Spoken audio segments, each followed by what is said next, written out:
예, 오늘 말씀은 이 단어라고 할까요? 이 문장이라고 할까요? No Kings입니다. No Kings. 예, 설교 제목을 영어로 거의 쓰는 일이 없는데 오늘 설교 제목은 영어입니다. No Kings. 직역하면 왕이 없다라는 뜻입니다.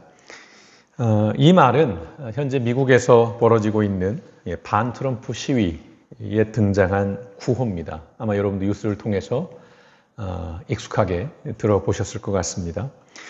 이제는 시위의 상징이자 이름이 되었습니다. No Kings, 왕이 없다, 왕은 없다라는 것이요. 지난 10월 18일에 No Kings Day가 있었습니다. 미국 전역에서요. 약 700만 명이 거리로 나왔습니다. 미국의 인구에 비하면 많다면 많고 또 적다면 적은 그런 숫자일 것 같은데 미국 역사상 최대 규모였다고 합니다.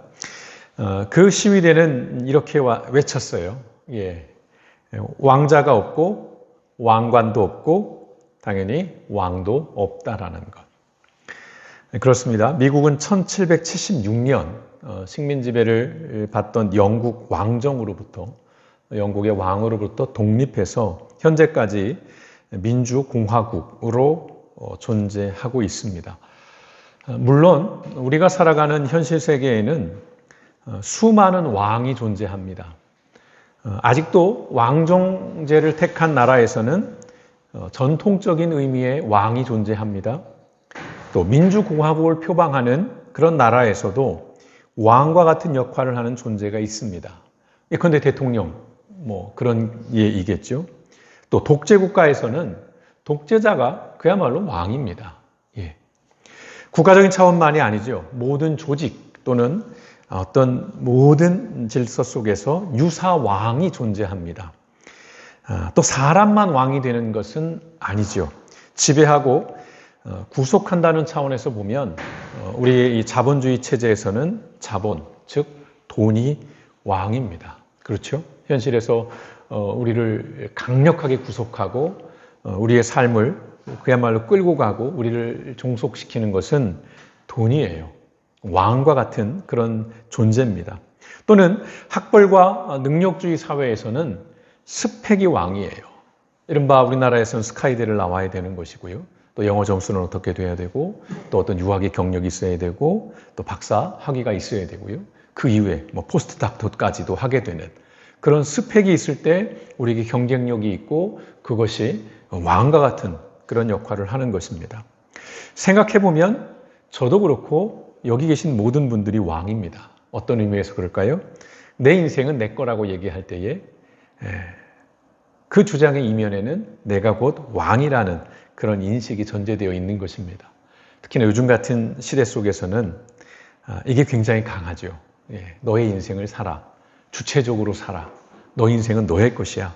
과거에도 이런 일도 있었지만 점점 모든 사회가 이제 자기 중심이 되는 내가 주체가 되는 그런 삶을 강조합니다. 그것은 내가 왕인 거예요. 내 삶을 내 마음대로 주장할 수 있고 주관할 수 있다는 그런 인식인 것이죠. 우리 안에는 이렇듯 내가 원하고 바라는 또 내 마음대로 하고 싶은 즉 왕이 되고 싶고 왕처럼 살고자 하는 욕망이 있습니다. 물론 그렇게 살지 못하는 그렇게 살 수 없는 그런 상황 속에서 우리는 좌절을 경험하고 또 그 속에서 수많은 문제들이 지금 발생하고 있는 것인데요. 그러나 여러분 이 세상 어디에도 왕은 없습니다. 단언컨대 왕은 없습니다. 왕처럼 보이고 싶고 왕이 되고자 하는 그러한 대상들, 그러한 존재들은 있지만 진정한 왕은 없다는 것입니다. 그런데요, 말장난 같지만 왕은 있습니다. 오늘 이게 설교 제목입니다. No kings, but the king. 왕은 없어요. 그러나 왕이 있습니다. 세상에 유사 왕이 판치는 것은 진짜 왕이 있기 때문이에요. 위조지폐 이야기를 덜어 하죠. 이럴 때 위조지폐가 있다는 것은 원본이 있다는 거예요. 진짜 돈이 있다는 거예요. 원형이 있습니다. 본질이 있어요. 근데 타락한 인간은 그 짝퉁을 만들어내는데 아주 유능합니다. 유사하게 해요. 진짜 왕은 진짜로 있어요. 우리는 그 진짜 왕을 흉내내고 모사하려고만 하는 것이지요. 예컨대 이 진짜 왕은 손바닥에 왕자를 쓰는 그런 사이비 왕이 아닙니다. 또 스스로 왕관을 쓰고 왕이 되고자 하는 폭군도 아니에요. 신라 금관을 선물해 줬는데 너무 좋아하잖아요. 전용기에 안고 타고 들어갑니다. 입이 찢어집니다. 왜냐하면 그 자신이 왕이 되고 싶거든요. 그래서 그런 영상을 자기가 만들어서 올리기도 했어요. 왕관을 쓰는 대관식을 하는 그런 영상을 올리는 것입니다. 왕은 아니에요. 또 권력으로 군림하면서 지배하고 억압하는 독재자, 그 또한 왕은 아닌 것입니다. 오늘 사도행전 4장에서 베드로는 바로 이 진짜 왕이 누구이며 그 왕은 어떤 분이신지를 분명하게 선언합니다. 자, 우리는 앞서 3장에서 예수의 이름으로 장애인을 고쳐주고 부활하신 예수님에 대해 선포한 베드로와 요한의 이야기를 나눴습니다. 그런데 그들이 그 말씀을, 그 복음을 선포한 이후에 체포됩니다. 붙잡혀요. 구금이 됩니다. 당시의 최고 권력자였던 제사장 그룹들, 그리고 부활을 부정하는 사두개인들 그룹들, 특별히 이들에게는 이 베드로와 요한의 선포가 불편했어요.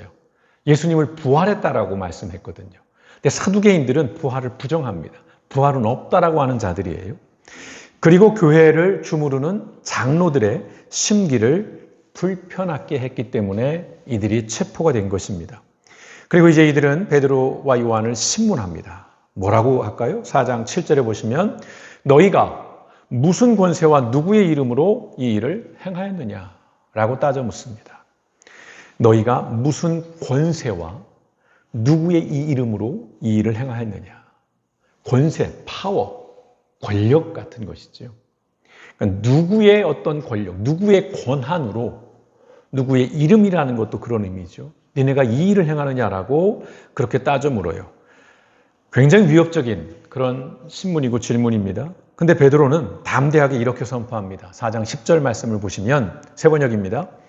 이 사람이 성전 미문에 앉아있던 그 안준뱅이를 얘기하는 것입니다. 회복된 이 사람이 성한 몸으로 여러분 앞에 서게 된 것은 여러분이 십자가에 못 박아 죽였으나 하나님이 죽은 사람들 가운데서 살리신 나사렛 예수 그리스도의 이름을 힘입어서 된 것입니다. 라고 그렇게 선포합니다. 담대하게요. 굉장히 중요한 순간입니다.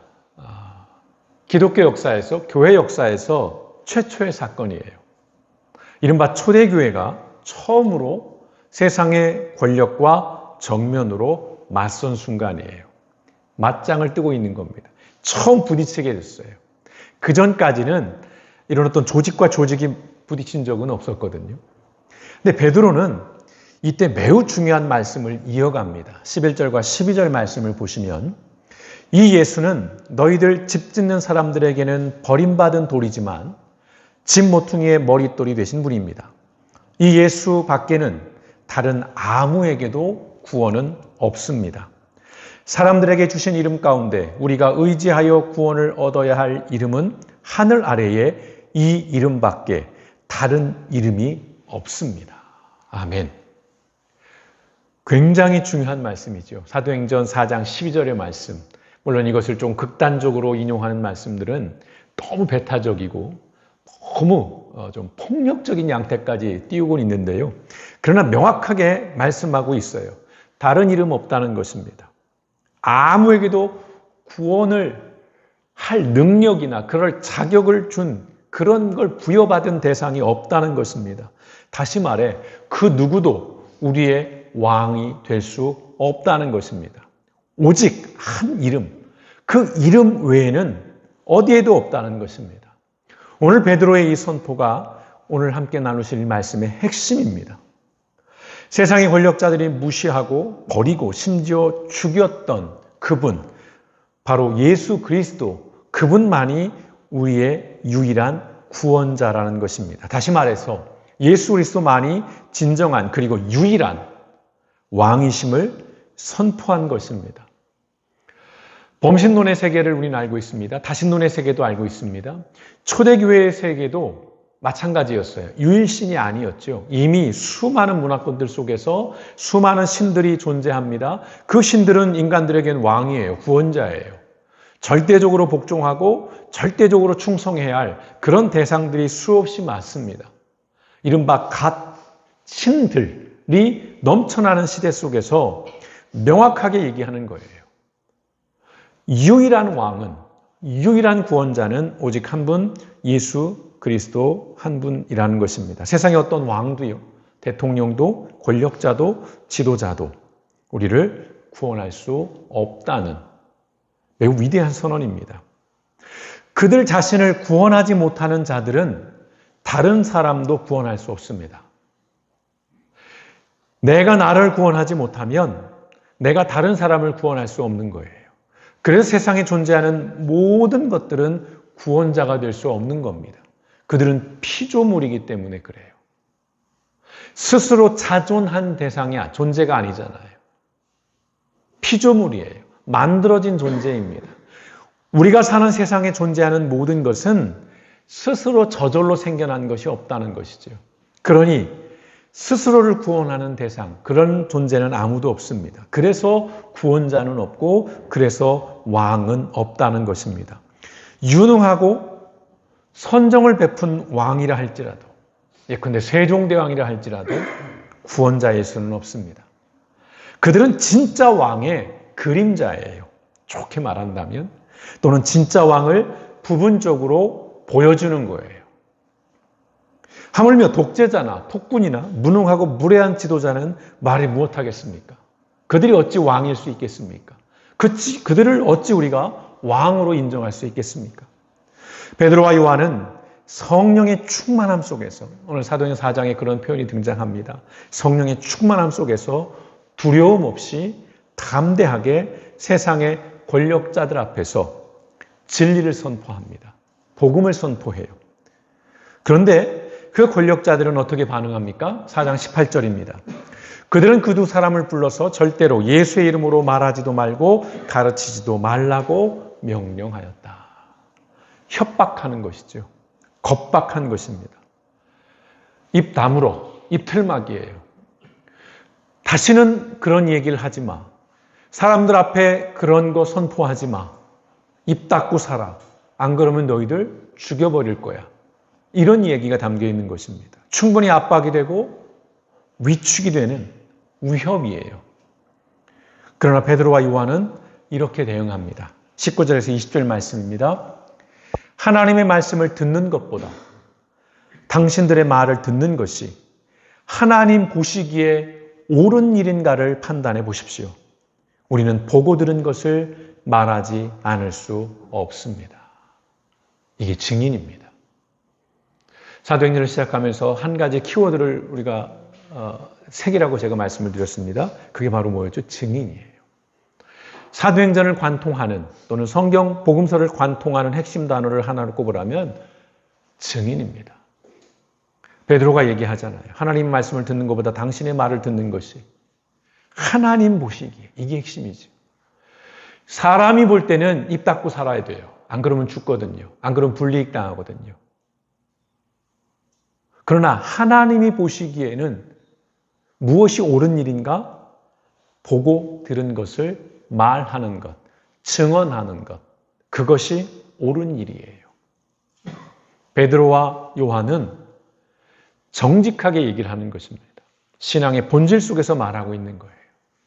당신들이 아무리 우리를 위협하고 겁박하고 심지어 내가 죽음에 이를지라도 나는 입을 닫을 수 없다는 거예요. 왜요? 내가 봤거든요. 내가 체험했거든요. 내가 경험했거든요. 그걸 말하지 않을 수 없는 겁니다. 전하지 않을 수 없는 거예요. 이 담대함을 가지고 얘기합니다. 두려워하지 않아요. 그 이유가 뭐겠어요? 그들은 왕이 아니기 때문에. 그들이 베드로를 구원해 줄 수 없기 때문에. 여러분, 그것이 명확하다면 여러분 누구에게 복종하시겠습니까? 나를 진짜 죽이고 살릴 수 있는 분이 있어요. 그저 겁박을 할 수 있는 사람이 있습니다. 누구에게 여러분 복종하시겠습니까? 누구를 왕으로 삼으시겠습니까? 이후에 베드로와 요한은 이제 교회 공동체 앞에 나아가서 되어진 일들을 보고합니다. 이런 일들이 있었습니다. 그러니까 공동체가 모여서 함께 기도해요. 근데 그들의 기도가 놀랍습니다. 그걸 제가 세밀하게 살펴보지는 않겠고요. 여러분들이 한번 따라가 보시면 좋겠는데요. 23절부터 기도하는 내용이 등장을 합니다. 이들이 먼저는 창조주 하나님을 찬양하는 기도를 드려요. 복음을 전하다가, 진리를 선포하다가, 예수의 이름을 전하다가 붙잡혔어요. 신문을 당했습니다. 겁박을 당하고 협박을 당했어요. 험한 일을 당했잖아요. 그럼 와서 하나님 앞에 불평하다고 원망해지는 것이죠. 어떻게 이럴 수 있습니까? 내가 주의 일을 하는데, 내가 복음을 전하는데, 내가 명예 권세를 얻어도 부족할 판에 내가 이런 치욕과 수모와 이런 협박을 내가 당하는 것을 하나님 왜 나를 이렇게 내버려 두십니까? 라고 기도하지 않았다는 거예요. 그들은 창조주 하나님을 찬양합니다. 여기에 담긴 의미가 뭐예요? 우리의 왕은 하나님인 거예요. 우리의 주권자는 하나님이라는 것입니다. 내 생명의 주관자는 하나님이시라는 거예요. 그리고 구체적으로 그렇게 기도하죠. 역사의 주관자가 하나님이심을 그들이 고백합니다. 그리고 그들의 기도는 이렇게 이어집니다. 이 기도를 오늘 우리는 주목해야 합니다. 4장 29절에서 30절의 기도입니다. 자, 세 번역인데요. 따라가 보실까요? 주님, 이제 그들의 위협을 내려다보시고 주님의 종들이 참으로 담대하게 주님의 말씀을 말할 수 있게 해주십시오. 그리고 주님께서 능력의 손을 뻗치시어 병을 낫게 해주시고 주님의 거룩한 종 예수의 이름으로 표징과 놀라운 일들이 일어나게 해주십시오. 여러분, 이 기도가 무엇이 달라 보이십니까? 여러분이 하는 기도와 어느 점에서 닮았고 어느 면에서 다를까요? 다시 읽어드리겠습니다. 주님이 이제 그들의 위협을 내려다보시고 주님의 종들이 참으로 담대하게 주님의 말씀을 말할 수 있게 해주십시오. 그리고 주님께서 능력의 손을 뻗치시어 병을 낫게 해주시고 주님의 거룩한 종 예수의 이름으로 표징과 놀라운 일들이 일어나게 해주십시오. 이 기도의 위대함이 어디에 있겠습니까? 이 초대교회 교인들은 자신들을 위협한, 협박한 그 권력자들을 향해서 저주하지 않습니다. 하나님 앞에 그들을 파멸시켜달라고 요청하지 않아요. 저 같으면 그렇게 기도했을 거거든요. 하나님, 저 악의 무리들을 하나님 벼락불을 내려서라도 하나님의 권능의 능력으로 저 악의 무리를 없애주십시오. 왜요? 내가 살고 싶어서요? 아니요. 거룩해요, 저도. 복음을 전하는 일에, 진리를 선포하는 일에 장애가 없도록 하나님의 일을 하는 데 있어서 부족함이 없게 저 위협의 세력들을 하나님께서 쓸어가 주십시오라고 저는 기도했을 것 같아요. 근데 이들은 그렇게 기도하지 않았다는 거예요. 또 하나의 특징이 있어요. 하나님, 내가 핍박을 받고 있습니다. 내가 고난을 받고 있어요. 하나님, 저 그냥 이대로 두시겠어요? 저 핍박에서부터 좀 벗어나게 해주세요. 이 고난에서부터 좀 회복시켜 주세요라는 기도를 했을 것 같은데 이들은 그렇게 기도하지 않아요. 핍박에서 벗어나게 해달라는 기도가 아닙니다. 무슨 기도예요? 핍박 가운데서도 복음과 진리의 말씀을 전하고 증인으로서 주어진 사명을 감당하게 해달라는 기도라는 거예요. 다시 한번 보세요. 이제 보이시죠? 상대를 저주하거나 상대를 원망하거나 또는 하나님을 탓하거나 하나님 앞에 나의 안전을 구하는 기도가 아니라 상황이 달라지기를 하나님 앞에 때를 쓰는 기도가 아니라 어떤 상황에서도 상황이 달라지지 않은 그 상황에서도 그리스도인으로 여전히 살아갈 수 있기를 이들이 기도했다는 것입니다. 이게 오늘날 우리의 기도가 되어야 하는 거고요. 오늘 우리 그리스도인의 신앙의 스탠다드가 되어야 된다고 생각을 합니다. 왜냐하면 오늘 우리의 교회들은 너무 폭력적입니다. 저주를 서슴없이 합니다. 악한 말들을 서슴없이 해요. 나와 반대편에 있는 사람들을 향해서 저주를 합니다. 아무 거리낌이 없어요. 심지어는 죽여달라고, 죽으라는 그런 이야기를 강단에서 아무렇지도 않게 합니다. 이유는 하나예요. 나와 다르기 때문이에요. 우리와 다르기 때문이에요.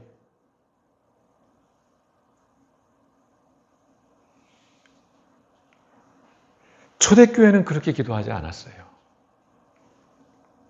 이것이 초대교회의 힘입니다. 그리고 사실은 이게 기독교의 본질이고 기독교가 가진 능력이고요. 우리가 잃어버린 우리의 품격입니다. 자, 하나님은 이제 그들의 기도에 응답을 하십니다. 31절에 그들이 기도를 마치니 그들이 모여있는 곳이 흔들리고 그들은 모두 성령으로 충만해서 하나님의 말씀을 담대히 말하게 되었다. 상황이 변한 게 있습니까? 이들을 핍박하고 이들을 겁박하던 자들이 병에 걸려 죽었거나 급사를 맞았거나 아니면 이들이 정말 하나님의 두려움 속에서 무릎 꿇고 나왔거나 아니요. 그런 상황은 하나도 달라지지 않았어요. 달라진 건 뭡니까? 그들이 성령이 더 충만해진 거예요. 그래서 하나님의 말씀을 여전히 담대하게 말했다는 거예요. 그리고 이어지는 32절, 30절 말씀은요. 사도행전 2장에서도 나오는 그 말씀이 그대로 그려져요. 교회 공동체가 한 마음과 한 뜻이 되어서 서로를 돌보고 나눔을 통해서 더욱 단단하게 연합합니다.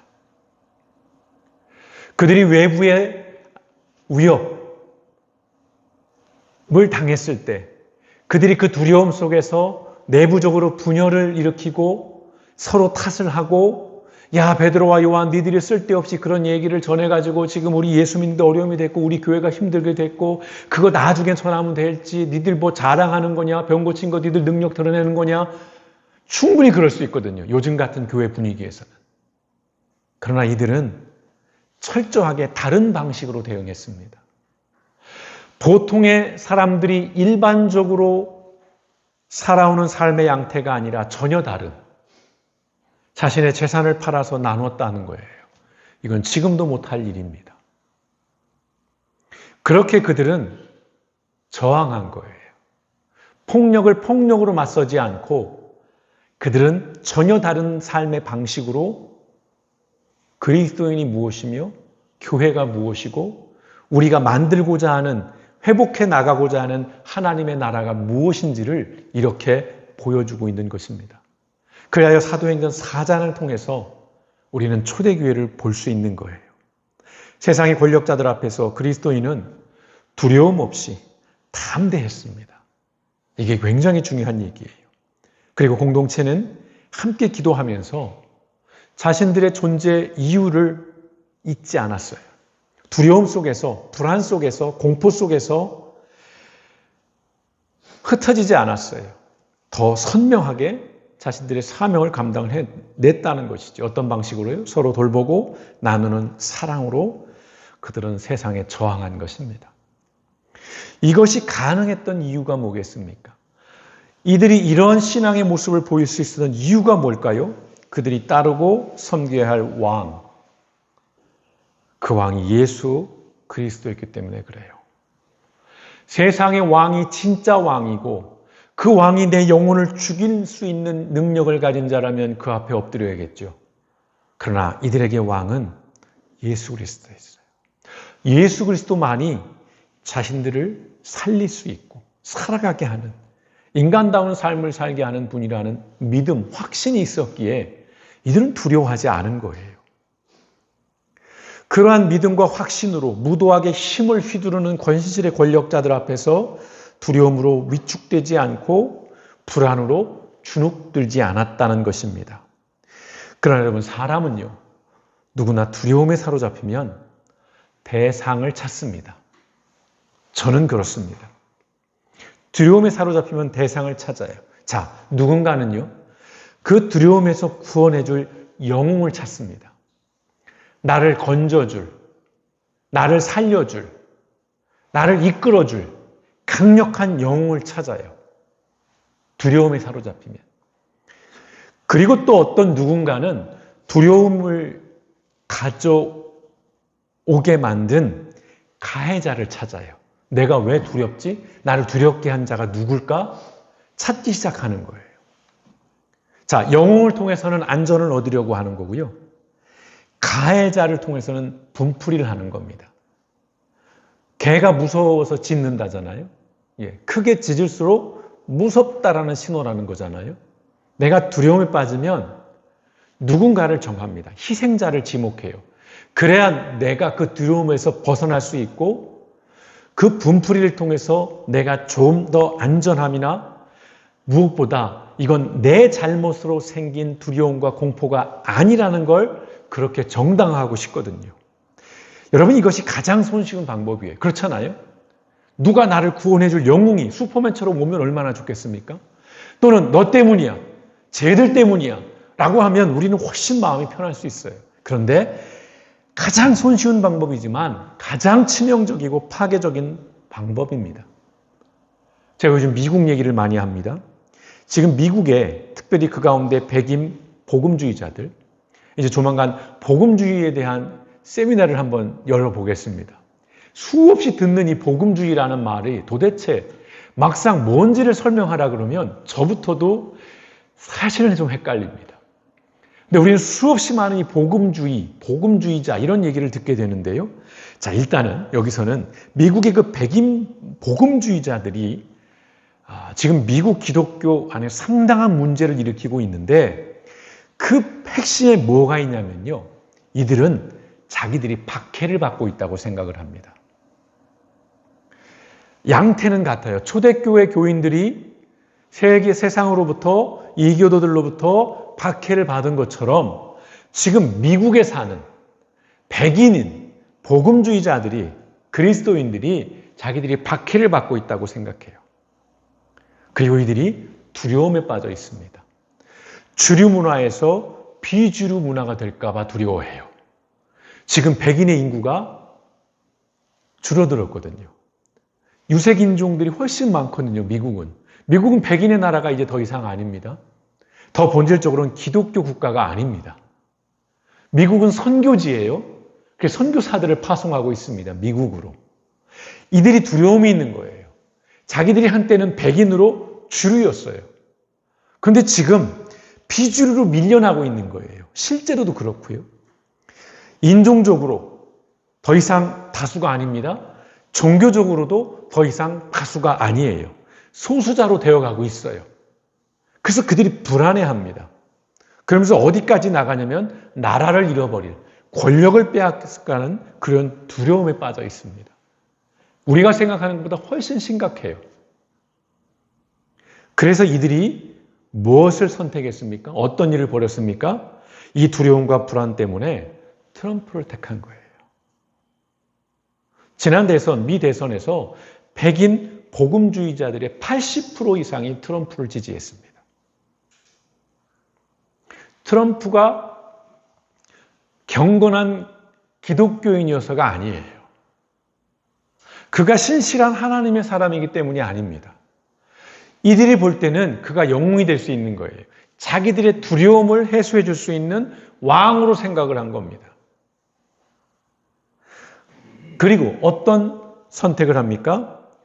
자, 아까 두려움이 대상을 찾을 때 영웅을 찾는다고 했어요. 그리고 또 하나, 가해자를 지목한다고 그랬어요.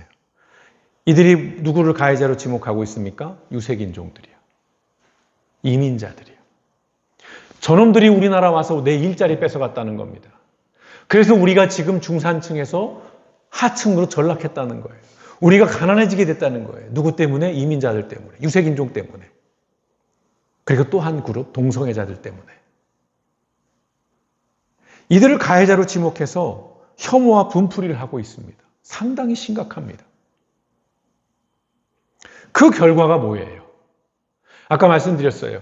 가장 손쉬운 방법이라고 했지만 가장 파괴적인 방법이라고 결론을 낼 수 있다고 말씀을 드렸어요. 지금 미국이 점점 무너지고 있습니다. 미국이 G1이라는 자부심이 있었어요. 우리가 세계 넘버1. 근데 중국이 위협하니까 이제 얘네들이 두려움 속에 중국을 막 때렸어요. 그럼 중국이 머리를 숙이고 들어와야 되는데 들어오지 않습니다. 현실이 보이는 거예요. 인정할 수밖에 없는 거예요. 이제 우리가 넘버1이 아닐 수도 있겠다라는. 점점 무너지는 거예요. 그러면서. 근데 여러분, 이것은 미국만의 문제가 아니에요. 그래서 말씀드리는 거예요. 그리고 이건 국가만의 문제도 아닙니다. 두려움이나 불안을 해결하기 위해 사람이나 조직이나 자본을 왕으로 삼으면 그 두려움과 불안은 더 가중된다는 거예요. 언발에 오줌 넣어봐야 잠시 잠깐이지 결국은 그 오줌으로 다리가 잘라지는 겁니다. 삶이 무너지는 거예요. 대단한 조직도 엄청난 자본도 정교한 프로그램도 하나 없던 초대교회가 두려움 없이 담대하게 복음을 전하고 진리의 말씀을 선포할 수 있던 것은 예수 그리스도가 그들의 유일한 구원자, 즉 왕이었기 때문에 그래요. 그 결과가 뭐였습니까? 예수 믿는 자들이 날마다 더해갑니다. 그 지경이 넓혀집니다. 이제 사도행전을 통해 살펴볼 것입니다.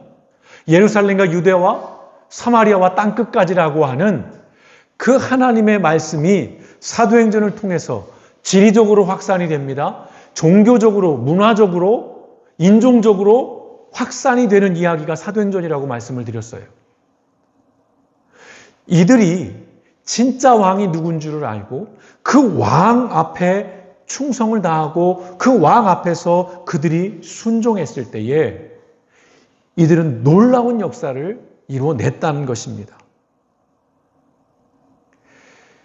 이들에게는 예수 그리스도의 이름이 있었어요. 그래서 두려움이 없었고 그래서 다른 왕이 필요하지 않았습니다. 그래서요, 다른 사람을 혐오하거나 배척하지 않습니다. 초대교회 이야기 중에 여러분이 기억나는 게 뭐 있습니까? 전염병이 돌면 모든 사람 다 도망갔습니다. 근데 초대교회 교인들은 어떤 선택을 했습니까? 전염병이 창궐한 그 마을로 몰려들었어요. 배척하지 않고 혐오하지 않습니다. 오히려 사랑으로 환대하고 품었어요. 이것이 초대교회의 품격이자 경쟁력입니다. 막강한 권력을 가지고도 천박함을 감추지 못하는 사람들이 있어요. 우리 주변에는. 때로는 우리도 그럴 수도 있고요. 반면 아무 권력이 없어도 고상함이 뚫고 나오는 사람들이 있습니다. 저 사람은 내가 볼 때 가진 것 별로 없고 학벌도 별로 없고 내세울 만한 명함도 별로 없는데 당당해요. 그리고 상당히 여유가 있고 무엇보다 품격이 있어요. 그런 사람들 여러분 있지 않으십니까? 옆에 한번 보실까요? 불신의 눈으로. 예. 그들에게는 안에 있는 거예요. 빛나는 것이. 그들의 단단함이 안에 있는 거예요. 권력을 가진 제사장과 사두개인은 천박했습니다. 결국 그 힘으로 했던 게 뭐 협박질이었잖아요. 겁박이나 하는 거였어요. 사람을 살렸는데 한 인생을 변화시킨 그 일을 했는데 그 일 못하게 막는 거예요. 왜? 지들이 못했으니까. 그러니까 남도 하면 안 되는 거예요. 천박한 거예요.